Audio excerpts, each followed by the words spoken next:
Hi everyone, and thanks for tuning into my fourth Fresh Off the Hook Tuesday.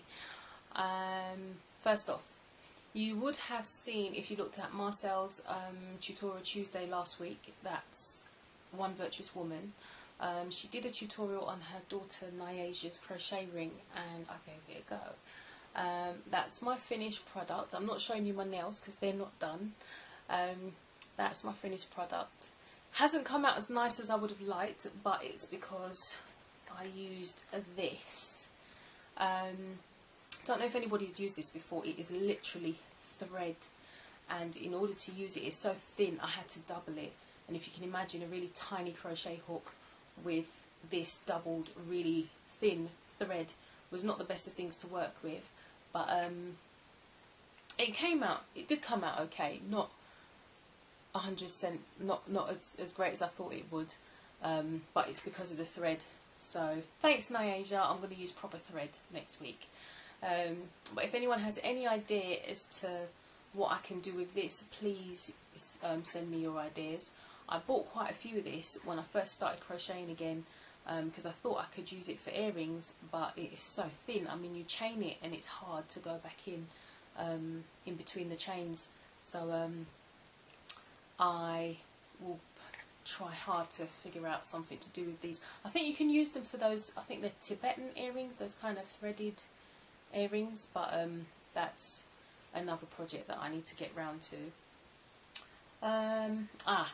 Earrings. I'm wearing these as a reminder. Someone left me a comment asking whether or not I had a pattern for these, and I said that I'd show the book that gave me the idea for them. And this is the book, called Beyond the Square, Crochet Motifs, 144 Circles, Hexagons, Triangles, Squares and Other Unexpected Shapes. And it's by, I think it's Edie, I don't think it's Eddie, Edie Ekman. And the idea for this came from crochet motif number 6, and that's it there. I had to adapt it a bit to fit the hoop. I mean, this called for double, triple crochet, and it would have been way too big, so I think I might have done doubles or triples, I can't remember now.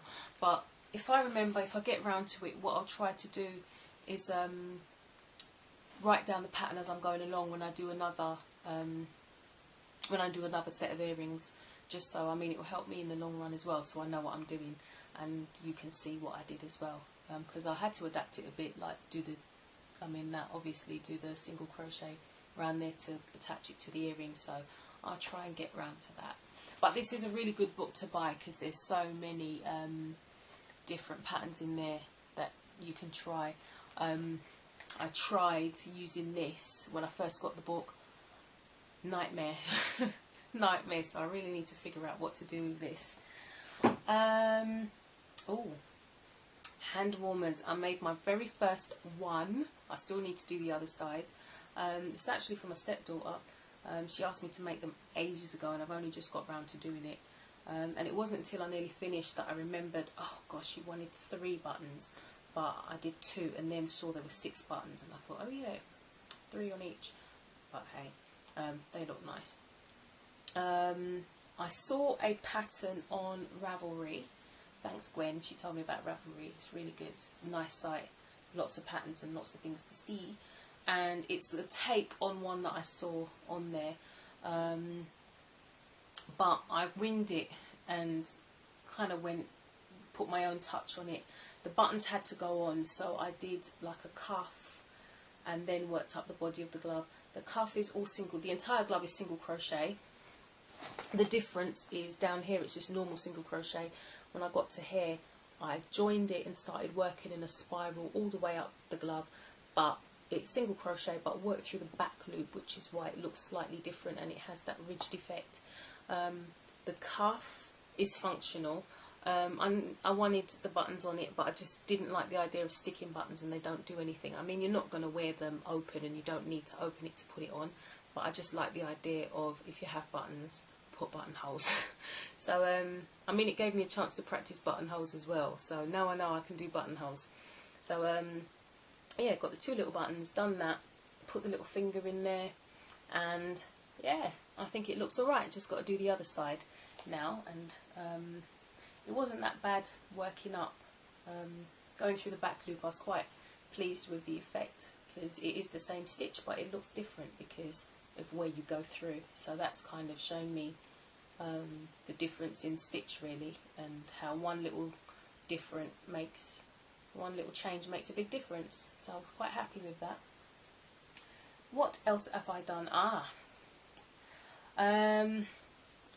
If anyone's seen this, before I show it to you, if anyone has seen this pattern anywhere on the internet, please tell me, because the hat that I've made was inspired by that, and I can't remember for the life of me, I cannot remember where I saw it. But if anyone has seen it, please let me know so that I can give credit where credit is due. I have made my own changes, I haven't followed the pattern, but it was inspired by that one that I saw. So here it is. It's a little hat that I made for my son. It's like a scenery. So at the top you've got the blue sky, and if you think of the checkerboard, that's how I put the clouds in. Tried to add little clouds in there, and then I stitched what should be little birds. They kind of look like M's, but they're birds. And then I've got these little aeroplane buttons and stuck them on there. Then you come down to the road, and I stitched in like the central divide in the road and stuck a little car button on there. And last but not least, you've got the grass verge and a house. So I was quite pleased with that, and he likes it as well. So that's my son's hat this week. Like I said, if you've seen it, and it's quite a distinctive hat, so some of you must have seen it. If you have, please let me know so I can give credit where credit is due. I didn't follow a pattern, like I said. I just kind of winged it as I was going. The entire hat is done in double crochet, and got to do another one for my other son. He wants one, but he wants his car parked in front of the house, so I'm gonna have to stitch on like a drive or something and park his car in front of the house. So I guess at least that way they'll be able to tell their hats apart. But I was quite pleased with this. No one else in his nursery has it. What else? Last but not least, I bought this little book at my craft store. It's called Hobbycraft, and it's called Baby Layettes and Afghans. And I think I was having, if you remember last week, I was having trouble with the booties. They weren't really coming out the way I liked, and I saw this one here, so I thought, right, get this little book, and it would give me an idea as to how I do the booties. These look quite nice, so hopefully it will come out alright. The picture on the front kind of reminded me of when I was taught, because my mum taught me how to crochet and knit, but this kind of reminded me of when I was learning to knit. And one of the first things I did was a set like this, not the blanket, just the hat, the little baby jacket, and booties for a friend of the family was having a baby, and I was about 8 years old, and I knitted it. So this kind of brought back memories, but it's just crochet now, so I might give some of these a go. There's quite nice,